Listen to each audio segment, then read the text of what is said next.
Bonjour et bienvenue dans ce nouvel épisode de l'Appel de la rue. Aujourd'hui, nous allons parler de l'actualité du moment. Donc l'actualité phare du moment, Notre-Dame, quel est votre ressenti et qu'est-ce que vous pensez qui s'est passé? Et aussi, qu'est-ce que vous pensez de tous les dons qui ont été faits par rapport à tout ça? Je pense que c'est purement accidentel, malheureusement. Bon, là, il y a eu un élan de générosité parce que il y avait quelque chose qui touchait vraiment l'âme de notre pays. Donc, je pense que là-dessus, moi, je suis assez partagé parce que je trouve que c'est pas correct de faire un procès d'intention quand toutes sortes de gens se mobilisent. Alors les grandes fortunes bien évidemment, mais il n'y a pas que les grandes fortunes. Quand on regarde bien, ça a touché beaucoup de citoyens, beaucoup de personnes lambda, comme nous, comme vous et moi, et qui ont choisi de donner parce que c'est une part de notre patrimoine, puis c'est notre histoire. J'espère que c'est accidentel. Après, est-ce qu'on le saura un jour? Quelles sont vraiment les causes? Je préfère pas le savoir. Je préfère que ce soit accidentel. C'est quelque chose qui nous a tous touchés. Enfin, je pense que le français aujourd'hui est touché dans son cœur. Enfin, moi personnellement, je le suis. Sur les dons, je trouve ça bien. Voilà, je pense qu'il n'y a pas de polémique à avoir. C'est légitime. Voilà, et l'argent qu'ils donnent, c'est leur argent. C'est parce que je pense qu'on l'associe aux Gilets jaunes. Oui, parce que les Gilets jaunes on a un problème. Revendiquent des droits, ils pensent qu'on n'a pas assez d'argent, qu'il y a une classe très pauvre, et tout d'un coup il y a beaucoup d'argent. Les Gilets jaunes, ils diraient ils ne payent pas leurs impôts, alors peut-être qu'ils devraient payer leurs impôts. Je ne suis pas sûre, parce qu'on leur a proposé de défalquer, ils ont dit que non. Ouais. Après, chacun ses idées, voilà. Vous avez les vôtres, moi je ne fais que... on essaie de rester neutre. Oui, voilà, oui, moi aussi je reste neutre, mais c'est pour ça que je ne rentre pas dans le jugement. Parce que je suis neutre, ils donnent, c'est bien. D'accord. Je trouve ça un peu bizarre comme histoire. Ce matin, j'ai pu voir sur Facebook une vidéo qui montrait un homme sur le toit de Notre-Dame. Après, c'est avec une vidéo de surveillance qui était assez lointaine, donc ça peut être un montage que n'importe qui aurait pu faire. Mais bon, après, j'ai vu ce que j'ai vu, donc c'est une possibilité que ce soit une grosse fumisterie, quoi. D'accord. Et après, Notre-Dame, moi, j'y suis jamais allé, je suis jamais allé à Paris non plus. Je le connais qu'à travers des histoires dans des livres. Et ça me touche pas plus que ça en fait. Okay. Je trouve qu'il y a beaucoup d'hypocrisie autour de Notre-Dame, que plein de gens s'en foutent en fait, mais font comme la masse. Et je pense que c'est voulu en fait. Je pense que c'est voulu complètement.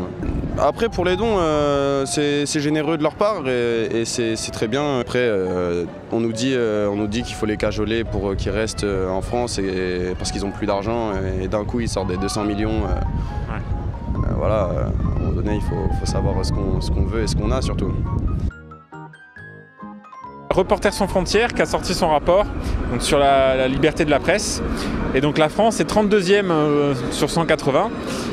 Et donc ce qui est pointé du doigt surtout, c'est que les grandes fortunes, elles possèdent tous les médias français et elles ont tendance à attaquer les autres journaux ou même les journalistes indépendants qui vont des fois dire des choses sur eux.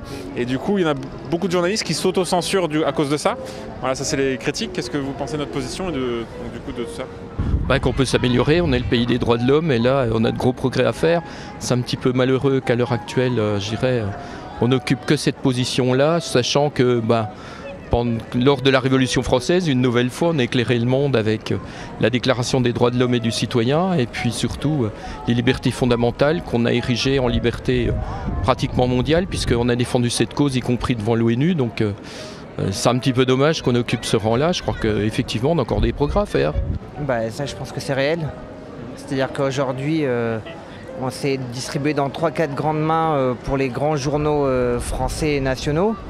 Après, les petits journalistes, aujourd'hui, oui, il y a une censure. Il faut faire du politiquement correct. Donc, la plupart des gens, aujourd'hui, de toute manière, on ne peut plus dire ce qu'on pense vraiment. On ne peut pas avoir... sans se faire traiter d'un tel ou d'un tel, d'être pro-fasciste, pro-anarchiste, voilà. On devient un peu puritain, je trouve. On a des problèmes avec la liberté de la presse. Un petit peu? Oui, tout à fait, beaucoup même. On veut nous canaliser, on veut nous emmener là où ils veulent. Et ça, c'est pas bon. Moi, je pense que les journalistes devraient être totalement libres. À 100%, et ils devraient pouvoir dire ce qu'ils veulent, ils devraient pouvoir rapporter toutes leurs observations du monde moderne et donner toutes les clés à la population pour pouvoir nous faire une idée. toujours pour rester dans le même thème, donc Julian Assange avec Wikileaks, donc qui était protégé par l'Équateur, donc dans l'ambassade de l'Équateur au Royaume-Uni. Là, ça a changé de président en Équateur, donc l'Équateur ne veut plus le protéger. Donc du coup, il va être remis à la justice du Royaume-Uni et qui vont certainement le déporter aux États-Unis. Est-ce que vous pensez qu'on devrait le protéger ou le laisser se faire déporter? Quelle est votre opinion vous, sur ça? Dès qu'il y a des médias qui dénoncent un certain nombre de manquements aux libertés fondamentales, je dirais on ne peut que soutenir les gens qui luttent pour défendre nos droits fondamentaux. Donc j'espère que cette personne pourra encore bénéficier. Ce qui est malheureux, c'est qu'elle est retenue prisonnière quelque part déjà dans une ambassade, parce que si elle sort de cette ambassade, elle va être aussitôt attrapée par la police britannique et puis expulsée. Donc c'est vrai que c'est un souci. Tout balancer sur comment ça se passe dans les différents pays, je suis pas forcément pour. Ouais. Après, je pense qu'il y a des choses qui doivent rester secrets. On nous a quand même permis d'apprendre que c'était les États-Unis qui espionnaient le gouvernement français, etc. Qui avaient mis des micros, ce genre de choses. Ça nous a quand même un peu servi aussi. Pas trop d'avis sur ça, ouais. Je pense qu'il devrait être jugé. Il n'y a aucune raison qu'il reste cloîtré là, dans l'ambassade pendant je ne sais combien d'années. Pour moi, Julian Assange, c'est un héros. Donc à ce titre-là, il doit être protégé. À Paris, ils vont tester de faire voter les jeunes de 16 ans dans pas mal d'écoles. Alors ça comptera pas, mais c'est pour voir ce que ça donne. Est-ce que vous êtes favorable au droit de vote à 16 ans, vous? Alors je pense que c'est un peu tôt. Il faut se souvenir que Giscard d'Estaing, c'est le président Giscard d'Estaing en 1974 qui avait accordé le droit de vote. On était passé de 21 à 18 ans à l'époque. Moi je trouve que c'est un peu tôt parce qu'il faut s'assurer quand même qu'il y ait une maturité, que les personnes qui puissent se déterminer soient suffisamment informées et puis suffisamment, éduquées quelque part aux libertés fondamentales. Est-ce qu'on est assez mature à 16 ans pour pouvoir voter? Voilà. Est-ce qu'on a une éducation civique correcte au sein des familles d'abord et puis de l'école et du lycée ensuite, un collège? Donc aujourd'hui, je pense qu'il faut déjà avoir une culture, peut-être qu'on nous apprenne mieux à comprendre les enjeux politiques, à mobiliser les gens, à envoyer les gens voter, que les parents le donnent aussi parce que pas tout le monde vote aujourd'hui. Donc oui, c'est une bonne idée après pour consulter aujourd'hui. Après il faut que la culture et l'éducation se fassent derrière aussi. Ça me dérange pas, mais il faut qu'on puisse avoir les enjeux, les tenants, les aboutissants pour pouvoir voter à 16 ans. Ah oui, moi je suis contre. C'est un petit peu jeune. Non, c'est pas à 16 ans qu'on est majeur.